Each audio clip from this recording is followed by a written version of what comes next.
गांधी जी ने कहा था, भारत से केवल अंग्रेजों को और उनके राज्य को हटाने से भारत को अपनी सच्ची सभ्यता का स्वराज्य नहीं मिलेगा।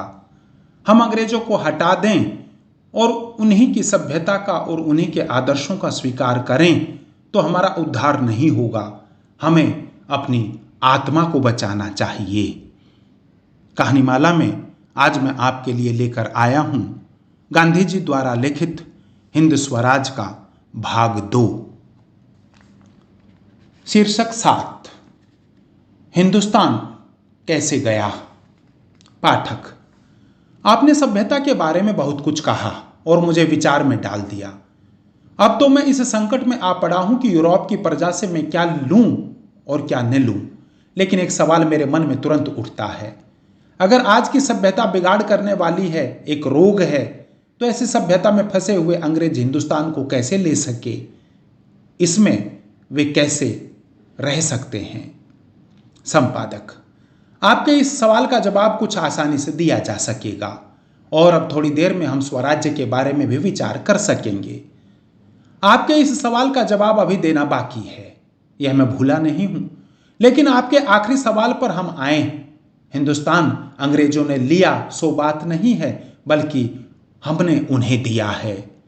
हिंदुस्तान में वे अपने बल से नहीं टिके हैं, बल्कि हमने उन्हें टिका रखा है। वह कैसे सो देखें। आपको मैं याद दिलाता हूं कि हमारे देश में वे दरअसल व्यापार के लिए आए थे। आप अपनी कंपनी बहादुर को याद कीजिए। उसे बहादुर किसने बनाया? वे बेचारे तो राज करने का इरादा भी नहीं रखते थे। कंपनी के लोगों की मदद किसने की? उनकी चांदी को देखकर कौन मोह में पड़ा था? उनका माल कौन बेचता था? इतिहास सबूत देता है कि यह सब हम ही करते थे। जल्दी पैसा पाने के मतलब से हम उनका स्वागत करते थे, हम उनकी मदद करते थे। मुझे भांग पीने की आदत हो और भांग बेचने वाला मुझे भांग बेचे तो कसूर बेचने वाले का निकालना चाहिए या अपना खुद का? बेचने वाले का कसूर निकालने से मेरा व्यसन थोड़े ही मिटने वाला है। एक बेचने वाले को भगा देंगे तो क्या दूसरे मुझे भांग नहीं बेचेंगे? हिंदुस्तान के सच्चे सेवक को अच्छी तरह खोज करके इसकी जड़ तक पहुंचना होगा। ज्यादा खाने से अगर मुझे अजीर्ण हुआ हो तो मैं पानी का दोष निकालकर अजीर्ण दूर नहीं कर सकूंगा। सच्चा डॉक्टर तो वह है जो रोग की जड़ खोजे। आप अगर हिंदुस्तान के रोग के डॉक्टर होना चाहते हैं तो आपको रोग की जड़ खोजनी ही पड़ेगी। पाठक, आप सच कहते हैं। अब मुझे समझाने के लिए आपको दलील देने की जरूरत नहीं रहेगी। मैं आपके विचार जानने के लिए अधीर बन गया हूं। अब हम बहुत से दिलचस्प विषय पर आ गए हैं, इसलिए मुझे आप अपने ही विचार बताएं। जब उनके बारे में शंका पैदा होगी तब मैं आपको रोकूंगा। संपादक, बहुत अच्छा, पर मुझे डर है कि आगे चलने पर हमारे बीच फिर से मतभेद जरूर होगा। फिर भी जब आप मुझे रोकेंगे तभी मैं दलील में उतरूंगा। हमने देखा कि अंग्रेज व्यापारियों को हमने बढ़ावा दिया, तभी वे हिंदुस्तान में अपने पैर फैला सके। वैसे ही जब हमारे राजा लोग आपस में झगड़े तब उन्होंने कंपनी बहादुर से मदद मांगी। कंपनी बहादुर व्यापार और लड़ाई के काम में कुशल थी। उसमें उसे नीति अनीति की अड़चन नहीं थी। व्यापार बढ़ाना और पैसा कमाना यही उसका धंधा था। उसमें जब हमने मदद की तब उसने हमारी मदद ली और अपनी कोठियां बढ़ाई। कोठियों का बचाव करने के लिए उसने लश्कर रखा। उस लश्कर का हमने उपयोग किया, इसलिए अब उसे दोष देना बेकार है। उस वक्त हिंदू मुसलमानों के बीच बैर था, कंपनी को उससे मौका मिला। इस तरह हमने कंपनी के लिए ऐसे संयोग पैदा किए जिससे हिंदुस्तान पर उसका अधिकार हो जाए। इसलिए हिंदुस्तान गया ऐसा कहने के बजाय ज्यादा सच यह कहना होगा कि हमने हिंदुस्तान अंग्रेजों को दिया। पाठक, अब अंग्रेज हिंदुस्तान को कैसे रख सकते हैं सो कहिए। संपादक, जैसे हमने हिंदुस्तान उन्हें दिया वैसे ही हम हिंदुस्तान को उनके पास रहने देते हैं। उन्होंने तलवार से हिंदुस्तान लिया ऐसा उनमें से कुछ कहते हैं और ऐसा भी कहते हैं कि तलवार से वे उसे रख रहे हैं। ये दोनों बातें गलत हैं। हिंदुस्तान को रखने के लिए तलवार किसी काम में नहीं आ सकती, हम खुद ही उन्हें यहाँ रहने देते हैं। नेपोलियन ने अंग्रेजों को व्यापारी प्रजा कहा है, वह बिल्कुल ठीक बात है। वे जिस देश को अपने काबू में रखते हैं उसे व्यापार के लिए रखते हैं, यह जानने लायक है। उनकी फौजें और जंगी बेड़े सिर्फ व्यापार की रक्षा के लिए हैं। जब ट्रांसवाल में व्यापार का लालच नहीं था, तब मिस्टर ग्लैडस्टोन को तुरंत सूझ गया कि ट्रांसवाल अंग्रेजों को नहीं रखना चाहिए। जब ट्रांसवाल में व्यापार का आकर्षण देखा, तब उससे लड़ाई की और मिस्टर चैम्बरलेन ने यह ढूंढ निकाला कि ट्रांसवाल पर अंग्रेजों की हुकूमत है। मरहूम प्रेसिडेंट क्रूगर से किसी ने सवाल किया, चांद में सोना है या नहीं? उसने जवाब दिया, चांद में सोना होने की संभावना नहीं है, क्योंकि सोना होता तो अंग्रेज अपने राज के साथ उसे जोड़ देते। पैसा उनका खुदा है, यह ध्यान में रखने से सब बातें साफ हो जाएंगी। तब अंग्रेजों को हम हिंदुस्तान में सिर्फ अपनी गरज से रखते हैं। हमें उनका व्यापार पसंद आता है। वे चालबाजी करके हमें रिझाते हैं और रिझाकर हमसे काम लेते हैं। इसमें उनका दोष निकालना उनकी सत्ता को निभाने जैसा है। इसके अलावा हम आपस में झगड़कर उन्हें ज्यादा बढ़ावा देते हैं। अगर आप ऊपर की बात को ठीक समझते हैं तो हमने यह साबित कर दिया कि अंग्रेज व्यापार के लिए यहाँ आए, व्यापार के लिए यहाँ रहते हैं और उनके रहने में हम भी मददगार हैं। उनके हथियार तो बिल्कुल बेकार हैं।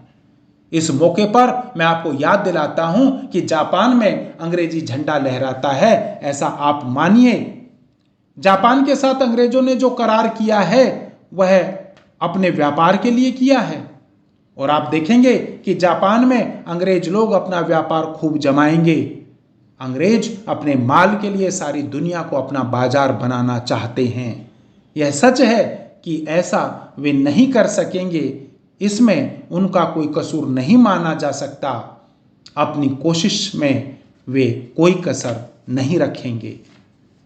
शीर्षक 8, हिंदुस्तान की दशा 1।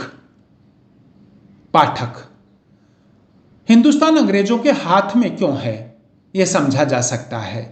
अब मैं हिंदुस्तान की हालत के बारे में आपके विचार जानना चाहता हूं।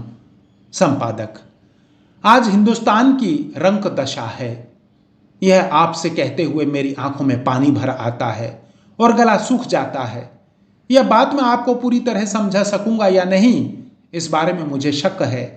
मेरी पक्की राय है कि हिंदुस्तान अंग्रेजों से नहीं बल्कि आजकल की सभ्यता से कुचला जा रहा है। उसकी चपेट में वह फंस गया है।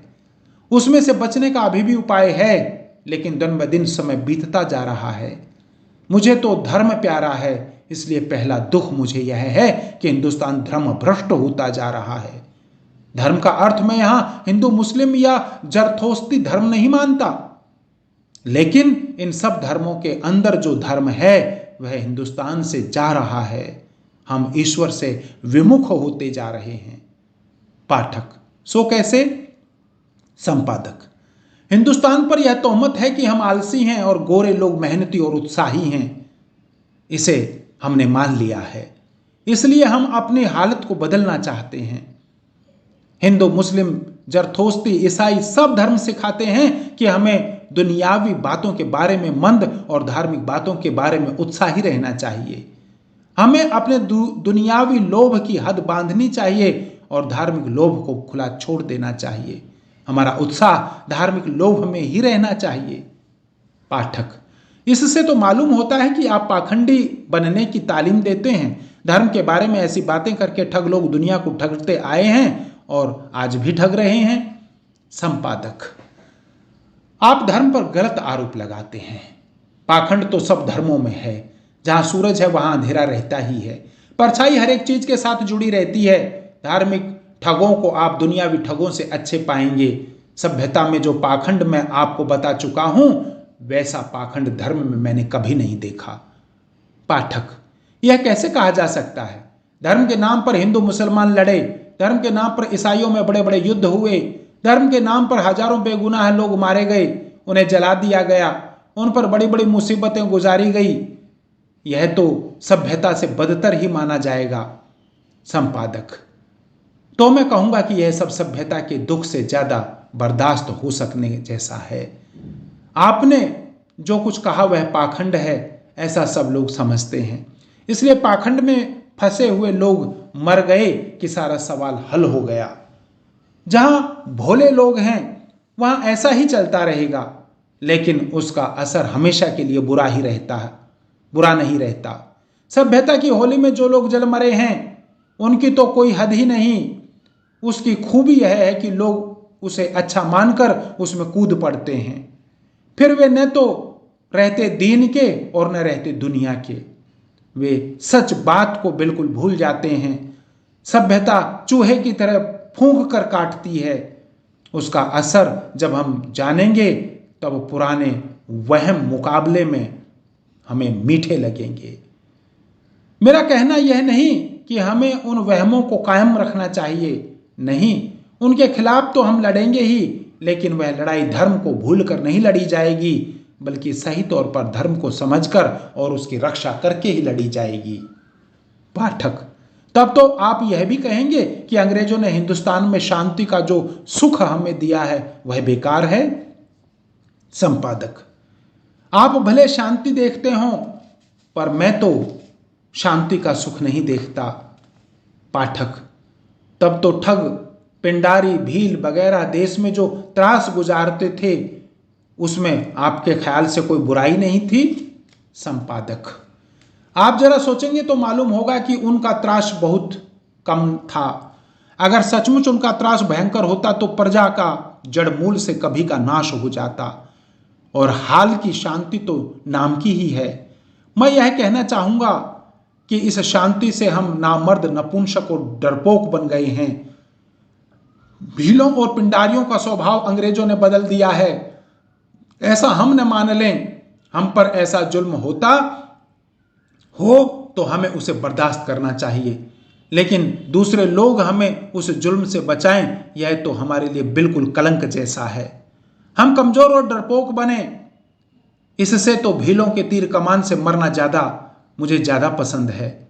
उस हालत में जो हिंदुस्तान था उसका जोश कुछ दूसरा ही था। मैकाले ने हिंदुस्तानियों को नामर्द माना, वह उसकी अधम अज्ञान को दर्शाता है, बताता है। हिंदुस्तानी नामर्द कभी नहीं थे। यह जान लीजिए कि जिस देश में पहाड़ी लोग बसते हैं वहां बाघ भेड़िए रहते हैं। उस देश के रहने वाले अगर सचमुच डरपोक हों तो उनका नाश ही हो जाए। आप कभी खेतों में गए हैं? मैं आपसे यकीनन कहता हूं कि खेतों में हमारे किसान आज भी निर्भय होकर सोते हैं, जबकि अंग्रेज और आप वहां सोने के लिए आनाकानी करेंगे। बल तो निर्भयता में है, बदन में मांस के लौंदे होने में बल नहीं है। आप थोड़ा भी सोचेंगे तो इस बात को समझ जाएंगे। और आपको जो स्वराज्य चाहने वाले हैं मैं सावधान करता हूं कि भील, पिंडारी और ठग ये सब हमारे ही देसी भाई हैं, जिन्हें जीतना मेरा और आपका काम है। जब तक आपके ही भाई का डर आपको रहेगा तब तक आप कभी मकसद हासिल नहीं कर सकेंगे। हिंदुस्तान शीर्षक 9, हिंदुस्तान की दशा 2, रेलगाड़ियां। पाठक, हिंदुस्तान की शांति के बारे में मेरा जो मोह था वह आपने ले लिया। अब तो याद नहीं आता कि आपने मेरे पास कुछ भी रहने दिया हो। संपादक, अब तक तो मैंने आपको सिर्फ धर्म की दशा का ही ख्याल कराया है, लेकिन हिंदुस्तान रंक क्यों है इस बारे में मैं अपने विचार आपको बताऊंगा। तब तो शायद आप मुझसे नफरत ही करेंगे, क्योंकि आज तक हमने और आपने जिन चीजों को लाभकारी माना है वे मुझे तो नुकसानदेह ही मालूम होती हैं। पाठक, वे क्या हैं? संपादक, हिंदुस्तान को रेलों ने, वकीलों ने और डॉक्टरों ने कंगाल बना दिया है। यह एक ऐसी हालत है कि अगर हम समय पर नहीं चेतेंगे तो चारों ओर से घिरकर बर्बाद हो जाएंगे। पाठक, मुझे डर है कि हमारे विचार कभी मिलेंगे या नहीं। आपने तो जो कुछ अच्छा देखने में आया है और अच्छा माना गया है उसी पर धावा बोल दिया है, अब बाकी क्या रहा। संपादक, आपको धीरज रखना होगा। सभ्यता नुकसान करने वाली कैसे है यह तो मुश्किल से मालूम हो सकता है। डॉक्टर आपको बतलाएंगे कि क्षय का मरीज मौत के दिन तक भी जीने की आशा रखता है। क्षय का रोग बाहर दिखाई देने वाली हानि नहीं पहुंचाता और वह रोग आदमी को झूठी लाली देता है। इससे बीमार विश्वास में बहता रहता है और आखिर डूब जाता है। सभ्यता का भी ऐसा ही समझिए। वह एक अदृश्य रोग है, उससे चेत कर रहिए। पाठक: अच्छा, तो अब आप रेल पुराण सुनाइए। संपादक: आपके दिल में यह बात तुरंत उठेगी कि अगर रेल न हो तो अंग्रेजों का काबू हिंदुस्तान पर जितना है उतना तो नहीं ही रहेगा। रेल से महामारी फैली है। अगर रेलगाड़ी न हो तो कुछ ही लोग एक जगह से दूसरी जगह जाएंगे और इस कारण संक्रामक रोग सारे देश में नहीं पहुंच पाएंगे। पहले हम कुदरती तौर पर ही सेग्रेगेशन सूतक पालते थे। रेल से अकाल बढ़े हैं क्योंकि रेलगाड़ी की सुविधा के कारण लोग अपना अनाज बेच डालते हैं।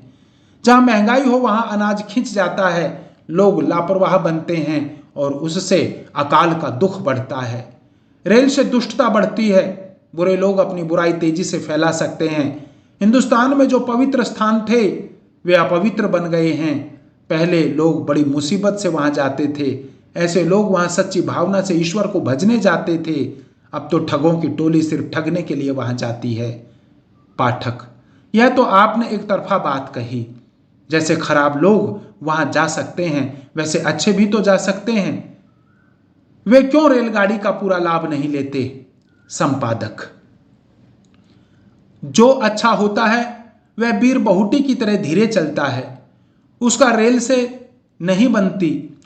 से नहीं बनती। अच्छा करने वाले के मन में स्वार्थ नहीं रहता, वह जल्दी नहीं करेगा। वह जानता है कि आदमी पर अच्छी बात का असर डालने में बहुत समय लगता है, बुरी बात की तेजी से बढ़ सकती है। घर बनाना मुश्किल है, तोड़ना सरल है।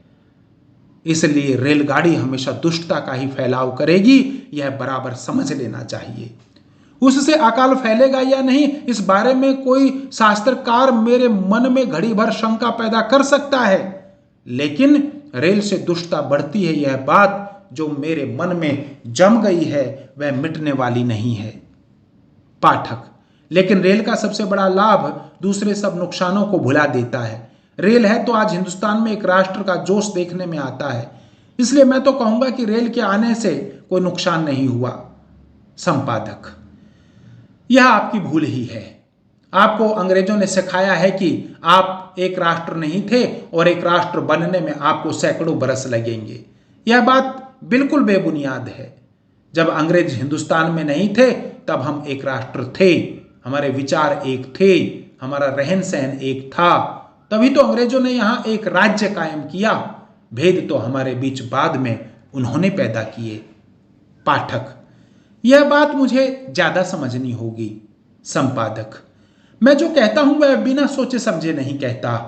एक राष्ट्र का यह अर्थ नहीं कि हमारे बीच कोई मतभेद नहीं था, लेकिन हमारे मुख्य लोग पैदल या बैलगाड़ी में हिंदुस्तान का सफर करते थे। वे एक दूसरे की भाषा सीखते थे और उनके बीच कोई अंतर नहीं था। जिन दूरदर्शी पुरुषों ने सेतुबंध रामेश्वर, जगन्नाथपुरी और हरिद्वार की यात्रा ठहराई, उनका आपके ख्याल में क्या ख्याल होगा? वे मूर्ख नहीं थे, यह तो आप कबूल करेंगे। वे जानते थे कि ईश्वर भजन घर बैठे भी होता है। उन्होंने हमें यह सिखाया है कि मन चंगा तो कठौती में गंगा। लेकिन उन्होंने सोचा कि कुदरत ने हिंदुस्तान को एक देश बनाया है, इसलिए वह एक राष्ट्र होना चाहिए। इसलिए उन्होंने अलग अलग स्थान तय करके लोगों को एकता का विचार इस तरह दिया जैसा दुनिया में और कहीं नहीं दिया गया है। दो अंग्रेज जितने एक नहीं हैं उतने हम हिंदुस्तानी एक थे और एक हैं। हम और आप जो खुद को सभ्य मानते हैं, उन्हीं के मन में ऐसा आभास या भ्रम पैदा हुआ कि हिंदुस्तान में हम अलग अलग राष्ट्र हैं। रेल के कारण हम अपने को अलग राष्ट्र मानने लगे और रेल के कारण एक राष्ट्र का ख्याल फिर से हमारे मन में आने लगा। ऐसा आप माने तो मुझे हर्ज नहीं है। अफीमची कह सकता है कि अफीम के नुकसान का पता मुझे अफीम से चला, इसलिए अफीम अच्छी चीज है। यह सब आप अच्छी तरह सोचिए। अभी आपके मन में और भी शंकाएं उठेंगी, लेकिन आप खुद उन सबको हल कर सकेंगे। पाठक, आपने जो कुछ कहा उस पर मैं सोचूंगा, लेकिन एक सवाल मेरे मन में इसी समय उठता है। मुसलमान हिंदुस्तान में आए उसके पहले के हिंदुस्तान की बात आपने की, लेकिन अब तो मुसलमानों, पारसियों, ईसाइयों की हिंदुस्तान में बड़ी संख्या है। वे एक राष्ट्र नहीं हो सकते। कहा जाता है कि हिंदू मुसलमानों में कट्टर बैर है। हमारी कहावतें भी ऐसी ही हैं। मियाँ और महादेव की नहीं बनेगी। हिंदू पूर्व में ईश्वर को पूजता है तो मुस्लिम पश्चिम में पूजता है। मुसलमान हिंदू को बुत परस्त, मूर्ति पूजक मानकर उससे नफरत करता है। हिंदू मूर्ति पूजक है, मुसलमान मूर्ति को तोड़ने वाला है। हिंदू गाय को पूजता है, मुसलमान उसे मारता है। हिंदू अहिंसक है, मुसलमान हिंसक। यूं पग पग पर जो विरोध है वह कैसे मिटे और हिंदुस्तान एक कैसे हो। शीर्षक 10, हिंदुस्तान की दशा 3, हिंदू मुसलमान। संपादक, आपका आखिरी सवाल बड़ा गंभीर मालूम होता है, लेकिन सोचने पर वह सहज मालूम होगा। यह सवाल उठा है इसी कारण भी रेल वकील और डॉक्टर हैं। वकीलों और डॉक्टरों का विचार तो तभी करना बाकी है। रेलों का विचार हम कर चुके। इतना मैं जोड़ता हूं कि मनुष्य एक तरह पैदा किया गया है कि अपने हाथ पैर से बने उतनी ही आने जाने वगैरह की हलचल उसे करनी चाहिए। अगर हम रेल वगैरह साधनों से दौड़ धूप करें ही नहीं तो बहुत पेचीदे सवाल हमारे सामने आएंगे ही नहीं। हम खुद होकर खुद को दुख को न्योतते हैं। भगवान ने मनुष्य की हद उसके शरीर की बनावट से ही बांध दी है, लेकिन मनुष्य ने उस बनावट की हद को लांघने के उपाय ढूंढ निकाले। मनुष्य को अकल इसलिए दी है कि उसकी मदद से वह भगवान को पहचाने, पर मनुष्य ने अकल का उपयोग भगवान को भूलने में किया है। मैं अपनी कुदरती हद के मुताबिक अपने आसपास रहने वालों की ही सेवा कर सकता हूं, पर मैंने तुरंत अपनी मगरूरी में ढूंढ निकाला कि मुझे तो सारी दुनिया की सेवा अपने तन से करनी चाहिए। ऐसा करने में अनेक धर्मों के और कई तरह के लोगों का साथ होगा। यह बोझ मनुष्य उठा ही नहीं सकता और इसलिए अकुलाता है। इस विचार से आप समझ लेंगे कि रेलगाड़ी सचमुच एक तूफानी साधन है। मनुष्य रेलगाड़ी का उपयोग करके भगवान को भूल गया है। पाठक, पर मैं तो अब जो सवाल मैंने उठाया है उसका जवाब सुनने को अधीर हो रहा हूं। मुसलमानों के आने से हमारा एक राष्ट्र रहा या मिटा। संपादक, हिंदुस्तान में चाहे जिस धर्म के आदमी रह सकते हैं, उससे वह एक राष्ट्र मिटने वाला नहीं है। जो नए लोग उसमें दाखिल होते हैं वे उसकी प्रजा को तोड़ नहीं सकते। वे उसकी प्रजा में घुल मिल जाते हैं। ऐसा हो तभी कोई मुल्क एक राष्ट्र माना जाएगा। ऐसे मुल्क में दूसरे लोगों का समावेश करने का गुण होना चाहिए। हिंदुस्तान ऐसा था और आज भी है। यूं तो जितने आदमी उतने धर्म ऐसा मान सकते हैं, पर एक राष्ट्र होकर रहने वाले लोग एक दूसरे के धर्म में दखल नहीं देते। अगर देते हैं तो समझना चाहिए कि वे एक राष्ट्र होने लायक नहीं है। अगर हिंदू माने कि सारा हिंदुस्तान सिर्फ हिंदुओं से भरा होना चाहिए तो यह एक निरा सपना है। मुसलमान अगर ऐसा माने कि उसमें सिर्फ मुसलमान ही रहें तो उसे भी सपना ही समझिए। फिर भी हिंदू, मुसलमान, पारसी, ईसाई जो इस देश को अपना वतन मानकर बस चुके हैं, एक देसी, एक मुल्की हैं, वे देसी भाई हैं और उन्हें एक दूसरे के स्वार्थ के लिए भी एक होकर रहना पड़ेगा।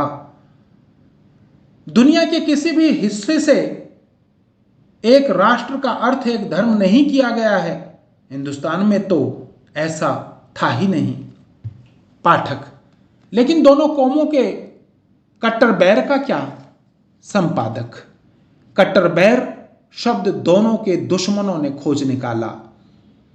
जब हिंदू मुसलमान गढ़ते थे तब वे ऐसी बातें नहीं करते थे। जब हिंदू मुसलमान झगड़ते थे तब वे ऐसी बातें नहीं करते थे। झगड़ा तो हमारा सबका बंद हो गया है, फिर कट्टर बैर काहे का। और इतना याद रखिए कि अंग्रेजों के आने के बाद ही हमारा झगड़ा बंद हुआ, ऐसा नहीं है। हिंदू लोग मुसलमान बादशाहों के मातहत और मुसलमान हिंदू बादशाहों के मातहत रहते आए हैं। दोनों को बाद में समझ में आ गया कि झगड़ने से कोई फायदा नहीं, लड़ाई से कोई अपना धर्म नहीं छोड़ेंगे और कोई अपनी जिद भी नहीं छोड़ेंगे। इसलिए दोनों ने मिलकर रहने का फैसला किया। झगड़े तो फिर से अंग्रेजों ने शुरू करवाए। मियां और महादेव की नहीं बनती, इस कहावत का भी ऐसा ही समझिए। कुछ कहावतें हमेशा के लिए रह जाती हैं और नुकसान करती ही रहती हैं। हम कहावत की धुन में इतना भी याद नहीं रखते कि बहुतेरे हिंदुओं और मुसलमानों के बाप दादे एक ही थे। हमारे अंदर एक ही खून है। क्या धर्म बदला इसलिए हम आपस में दुश्मन बन गए? धर्म तो एक ही जगह पहुंचने के अलग अलग रास्ते हैं। हम दोनों अलग अलग रास्ते लें, इससे क्या हो गया? उसमें लड़ाई काहे की? और ऐसी कहावतें तो शैवों और वैष्णवों में भी चलती हैं, पर इससे कोई यह नहीं कहेगा कि वे एक राष्ट्र नहीं हैं। वेद धर्मियों और जैनों के बीच बहुत फर्क माना जाता है, फिर भी इससे वे अलग राष्ट्र नहीं बन जाते। हम गुलाम हो गए, इसलिए अपने झगड़े हम तीसरे के पास ले जाते हैं। जैसे मुसलमान मूर्ति का खंडन करने वाले हैं, वैसे हिंदुओं में भी मूर्ति का खंडन करने वाला एक वर्ग देखने में आता है। ज्यों-ज्यों सही ज्ञान बढ़ेगा, त्यों-त्यों हम समझते जाएंगे कि हमें पसंद न आने वाला धर्म दूसरा आदमी पालता हो तो भी उससे वैर भाव रखना हमारे लिए ठीक नहीं। हम उस पर जबरदस्ती न करें। पाठक, अब गोरक्षा के बारे में अपने विचार बताइए। संपादक, मैं खुद गाय को पूजता हूं, यानी मान देता हूं। गाय हिंदुस्तान की रक्षा करने वाली है, क्योंकि उसकी संतान पर हिंदुस्तान का जो खेती प्रधान देश है आधार है। गाय कई तरह से उपयोगी जानवर है। वह उपयोगी जानवर है, यह तो मुसलमान भाई भी कबूल करेंगे। लेकिन जैसे मैं गाय को पूजता हूं, वैसे मैं मनुष्य को भी पूजता हूं। जैसे गाय उपयोगी है, वैसे मनुष्य भी, फिर चाहे वह मुसलमान हो या हिंदू, उपयोगी है। तब क्या गाय को बचाने के लिए मैं मुसलमान से लड़ूंगा? क्या उसे मैं मारूंगा? ऐसा करने से मैं मुसलमान का और गाय का भी दुश्मन बनूंगा। इसलिए मैं कहूंगा कि गाय की रक्षा करने का एक यही उपाय है कि मुझे अपने मुसलमान भाई के सामने हाथ जोड़ने चाहिए और उसे देश के खातिर गाय को बचाने के लिए समझाना चाहिए। अगर वह न समझे तो मुझे गाय को मरने देना चाहिए, क्योंकि वह मेरे बस की बात नहीं। अगर मुझे गाय पर अत्यंत दया आती हो तो अपनी जान दे देनी चाहिए, लेकिन मुसलमान की जान नहीं लेनी चाहिए। वही धार्मिक कानून है, ऐसा मैं मानता हूं। हाँ और नहीं के बीच हमेशा बैर रहता है। अगर मैं वाद विवाद करूंगा तो मुसलमान भी वाद विवाद करेगा। अगर मैं टेढ़ा बनूंगा तो वह भी टेढ़ा बनेगा। अगर मैं बालिश्त भर नमूंगा तो वह हाथ भर नमेगा, और अगर वह नहीं भी नमे तो मेरा नमना गलत नहीं कहलाएगा। जब हमने जिद की तब गोकुशी बढ़ी। मेरी राय है गोरक्षा प्रचारणी सभा गोवध प्रचारणी सभा मानी जानी चाहिए। ऐसी सभा का होना हमारे लिए बदनामी की बात है। जब गाय की रक्षा करना हम भूल गए, तभी ऐसी सभा की जरूरत पड़ी होगी। मेरा भाई गाय को मारने दौड़े तो मैं उसके साथ कैसा बर्ताव करूंगा? उसे मारूंगा या उसके पैरों पड़ूंगा? अगर आप कहें कि मुझे उसके पांव पड़ना चाहिए, तो मुझे मुसलमान भाई के भी पांव पड़ना चाहिए। गाय को दुख देकर हिंदू गाय का वध करता है। इससे गाय को कौन छुड़ाता है? जो हिंदू गाय की औलाद को पैना यानी आर भोंकता है, उस हिंदू को कौन समझाता है? इससे हमारे एक राष्ट्र होने में कोई रुकावट नहीं है। अंत में हिंदू अहिंसक और मुसलमान हिंसक है। यह बात अगर सही हो तो अहिंसक का धर्म क्या है? अहिंसक को आदमी की हिंसा करनी चाहिए, ऐसा कहीं लिखा नहीं है। अहिंसक के लिए तो राह सीधी है। उसे एक को बचाने के लिए दूसरे की हिंसा करनी ही नहीं चाहिए। उसे तो मात्र चरण वंदना करनी चाहिए, सिर्फ समझाने का काम करना चाहिए। इसी में उसका पुरुषार्थ है। लेकिन क्या तमाम हिंदू अहिंसक हैं? सवाल की जड़ में जाकर विचार करने पर मालूम होता है कि कोई भी अहिंसक नहीं है, क्योंकि जीव को तो हम मारते ही हैं, लेकिन इस हिंसा से हमें इस हिंसा से हम छूटना चाहते हैं, इसलिए अहिंसक कहलाते हैं। साधारण विचार करने से मालूम होता है कि बहुत से हिंदू मांस खाने वाले हैं, इसलिए वे अहिंसक नहीं माने जा सकते। खींचतान कर दूसरा अर्थ करना हो तो मुझे कुछ कहना नहीं है। जब ऐसी हालत है तब मुसलमान हिंसक और हिंदू अहिंसक है, इसलिए दोनों की नहीं बनेगी, यह सोचना बिल्कुल गलत है। ऐसे विचार स्वार्थी धर्म शिक्षा को शास्त्रियों और मुल्लाओं ने हमें दिए हैं, और इसमें जो कमी रह गई है उसे अंग्रेजों ने पूरा किया है। उन्हें इतिहास लिखने की आदत है, हर एक जाति के रीति रिवाज जानने का वे दंभ करते हैं। ईश्वर ने हमारा मन तो छोटा बनाया है, फिर भी वे ईश्वरी दवा करते आए हैं और तरह तरह के प्रयोग करते हैं। वे अपने बाजे खुद बजाते हैं और हमारे मन में अपनी बात सही होने का विश्वास जगाते हैं। हम भोलेपन में उस सब पर भरोसा कर लेते हैं। जो टेढ़ा नहीं देखना चाहते वे देख सकेंगे कि कुरान शरीफ में ऐसे सैकड़ों वचन हैं जो हिंदुओं को मान्य हों। भगवत गीता में ऐसी बातें लिखी हैं जिनके खिलाफ मुसलमानों को कोई भी ऐतराज नहीं हो सकता। कुरान शरीफ का कुछ भाग मैं न समझ पाऊं या कुछ भाग मुझे पसंद न आए, इस वजह से क्या मैं उसे मानने वाले से नफरत करूं? झगड़ा दो से ही हो सकता है।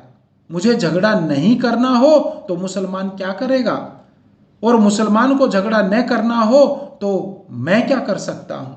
हवा में हाथ उठाने वाले का हाथ उखड़ जाता है। सब अपने अपने धर्म का स्वरूप समझकर उससे चिपके रहें और शास्त्रियों व मुल्लाओं को बीच में न आने दें, तो झगड़े का मुंह हमेशा के लिए काला ही रहेगा। पाठक, अंग्रेज दोनों कौमों का मेल होने देंगे? संपादक, यह सवाल डरपोक आदमी का है। यह सवाल हमारी हीनता को दिखाता है। अगर दो भाई चाहते हो कि उनका आपस में मेल बना रहे तो कौन उनके बीच में आ सकता है? अगर तीसरा आदमी दोनों के बीच झगड़ा पैदा कर सके तो उन भाइयों को हम कच्चे दिल के कहेंगे। उसी तरह अगर हम हिंदू और मुसलमान कच्चे दिल के होंगे फिर अंग्रेजों का कसूर निकालना बेकार होगा। कच्चा घड़ा एक कंकड़ से नहीं तो दूसरी कंकड़ से फूटेगा ही। घड़े को बचाने का रास्ता यह नहीं कि उसे कंकड़ से दूर रखा जाए, बल्कि यह है कि उसे पक्का बनाया जाए जिससे कंकड़ का भय ही न रहे। उसी तरह हमें पक्के दिल के बनना है। हम दोनों में से कोई एक भी पक्के दिल के होंगे तो तीसरे की कुछ नहीं चलेगी।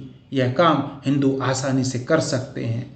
उनकी संख्या बड़ी है जो अपने को ज्यादा पढ़े लिखे मानते हैं, इसलिए वे पक्का दिल रख सकते हैं। दोनों कौमों के बीच अविश्वास है, इसलिए मुसलमान लॉर्ड मार्ले से कुछ हक मांगते हैं। इसमें हिंदू क्यों विरोध करें? अगर हिंदू विरोध न करें तो अंग्रेज चौंकेंगे।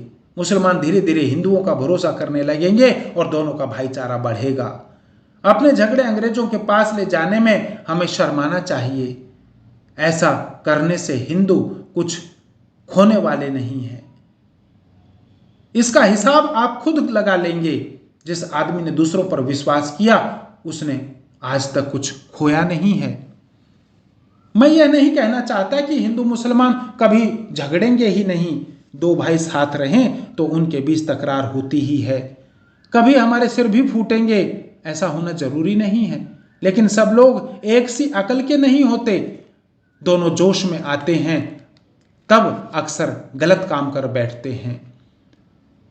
उन्हें हमें सहन करना होगा, लेकिन ऐसी तकरार को भी बड़ी वकालत बघार कर हमें अंग्रेजों की अदालत में न ले जाएं। दो आदमी लड़ें, लड़ाई में दोनों के सिर या एक का सिर फूटे तो उसमें तीसरा क्या न्याय करेगा?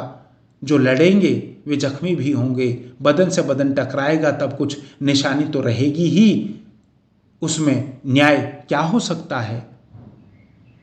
शीर्षक 11, हिंदुस्तान की दशा 4, वकील। पाठक, आप कहेंगे कि दो आदमी झगड़े तब उसका न्याय भी नहीं कराना चाहिए। यह तो आपने अजीब बात कही। संपादक, इसे अजीब कहिए या दूसरा कोई विशेषण लगाइए, पर बात सही है। आपकी शंका हमें वकील डॉक्टरों की पहचान कराती है। मेरी राय है कि वकीलों ने हिंदुस्तान को गुलाम बनाया है, हिंदू मुसलमानों के झगड़े बढ़ाए हैं और अंग्रेजी हुकूमत को यहाँ मजबूत किया है। पाठक, ऐसे इल्जाम लगाना आसान है, लेकिन उन्हें साबित करना मुश्किल है। वकीलों के सिवाय दूसरा कौन हमें आज़ादी का मार्ग बताता? उनके सिवाय गरीबों का बचाव कौन करता? उनके सिवाय कौन हमें न्याय दिखाता? देखिए, स्वर्गीय मनमोहन घोष ने कितनों को बचाया, खुद एक कौड़ी भी उन्होंने नहीं ली। कांग्रेस, जिसके अपने ही बखान किए हैं, वकीलों से निभती है और उनकी मेहनत से ही उसमें काम होते हैं। इस वर्ग की आप निंदा करें, यह इंसाफ के साथ गैर इंसाफ करने जैसा है। वह तो आपके हाथ में अखबार आया, इसलिए चाहे जो बोलने की छूट लेने जैसा लगता है। संपादक, जैसा आप मानते हैं वैसा ही मैं भी एक समय मानता था। वकीलों ने कभी कोई अच्छा काम नहीं किया, ऐसा मैं आपसे नहीं कहना चाहता। मिस्टर मनमोहन घोष की मैं इज्जत करता हूं, उन्होंने गरीबों की मदद की थी, यह बात सही है। कांग्रेस में वकीलों ने कुछ काम किया है, यह भी हम मान सकते हैं। वकील भी आखिर मनुष्य है और मनुष्य जाति में कुछ तो अच्छाई है ही। वकीलों की भलमनसी के जो बहुत से किस्से देखने में आते हैं, वे तभी हुए जब वे अपने को वकील समझना भूल गए। मुझे तो आपको सिर्फ यही दिखाना है कि उनका धंधा उन्हें अनीति सिखाने वाला है। वे बुरे लालच में फंसते हैं, जिसमें से उबरने वाले बिरले ही होते हैं। हिंदू मुसलमान आपस में लड़े हैं, तटस्थ आदमी उनसे कहेगा कि आप गई बीती बातों को भूल जाएं, इसमें दोनों का कसूर रहा होगा, तब दोनों मिलकर रहिए। लेकिन वे वकील के पास जाते हैं। वकील का फर्ज जो हो जाता है कि वह मुवक्किल की ओर जोर लगाए। मुवक्किल के ख्याल में भी न हो ऐसी दलीलें मुवक्किल की ओर से ढूंढना वकील का काम है। अगर वह वैसा नहीं करता तो माना जाएगा कि वह अपने पेशे को बट्टा लगाता है। इसलिए वकील तो आमतौर पर झगड़ा आगे बढ़ाने की ही सलाह देगा। लोग दूसरों का दुख दूर करने के लिए नहीं, बल्कि पैसा पैदा करने के लिए वकील बनते हैं। वह एक कमाई का रास्ता है। इसलिए वकील का स्वार्थ झगड़ा बढ़ाने में है। वह तो मेरी जानी हुई बात है कि जब झगड़े होते हैं तब वकील खुश होते हैं। मुख्तार लोग भी वकील की जात के हैं। जहाँ झगड़े नहीं होते वहाँ भी वे झगड़े खड़े करते हैं। उनके दलाल जोंक की तरह गरीब आदमी से चिपकते हैं और उनका खून चूस लेते हैं।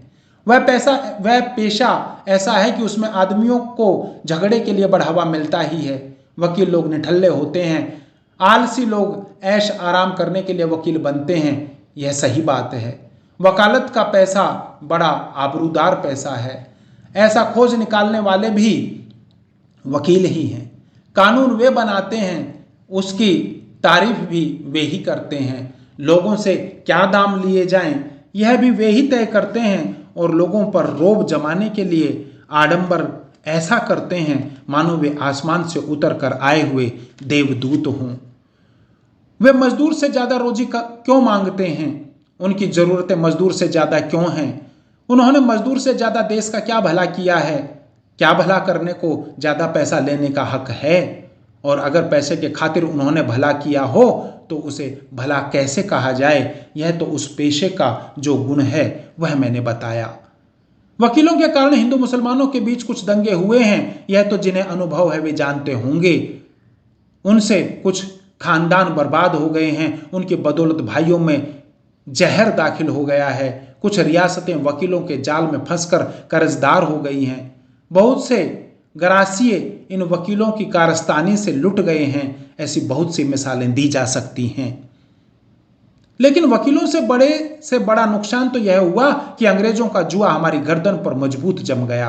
आप सोचिए, क्या आप मानते हैं कि अंग्रेजी अदालतें यहां ना होती तो वे हमारे देश में राज कर सकते थे? ये अदालतें लोगों के भले के लिए नहीं है। जिन्हें अपनी सत्ता कायम रखनी है वे अदालतों के जरिए लोगों को बस में रखते हैं। लोग अगर खुद अपने झगड़े निपटा लें तो तीसरा आदमी उन पर अपनी सत्ता नहीं जमा सकता। सचमुच जब लोग खुद मारपीट करके या रिश्तेदारों को पंच बनाकर अपना झगड़ा निपटा लेते थे तब वे बहादुर थे। अदालतें आई और वे कायर बन गए।